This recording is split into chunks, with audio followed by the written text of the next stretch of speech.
আসলে আমরা যে মুভি থেকে সবকিছু শিখি বা ইনফ্লুয়েন্স হই সেটা না। ভায়োলেন্স এমনিও হচ্ছে, সাকিব খানের মুভির আগেও হয়েছে ভায়োলেন্স সবখানে, এরপরও হবে।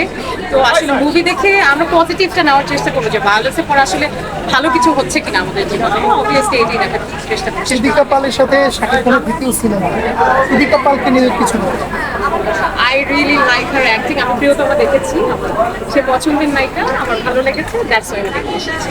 আচ্ছা, আপনার বন্ধু বান্ধব, আপনার যারা আত্মীয় স্বজন, এদের ভিতরে কেউ বরবাদ মুভি দেখে যে আপনাকে কেউ কিছু বলেছে?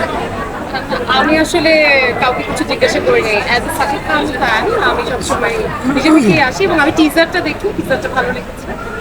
আচ্ছা, আপনি শাকিব খান ফ্যান কি কারণে? তার বডি ফিটনেস, চেহারা, নাকি অভিনয়, কি কি দিয়ে? Everything, he is a package, he is just a package. আমি মনে করি একটা সুপারস্টার হওয়ার জন্য যা যা থাকা দরকার তার ভিতরে সবগুলো কোয়ালিটি আছে। আসলে কোন কোয়ালিটিটা নেই তার মাঝে, এটাই আসলে।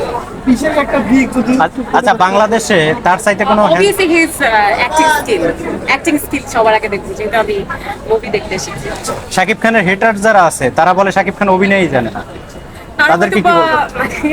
আমি আসলে কি সবার টেস্ট বাট এক না। এখন আমাকেও অনেকে বলতে পারে যে আপনি কেন সাকিব খানের মুভি পছন্দ করছেন, আরো তো অনেক নায়ক আছে। আসলে সবার টেস্ট বাটের সাথে সবাই যাবে না এবং সবার মন রক্ষা করাও যায় না। অ্যাজ এ সুপারস্টার তার হেটার্সও থাকবে, তার ফ্যান্সও থাকবে। আচ্ছা, শাকিব খানের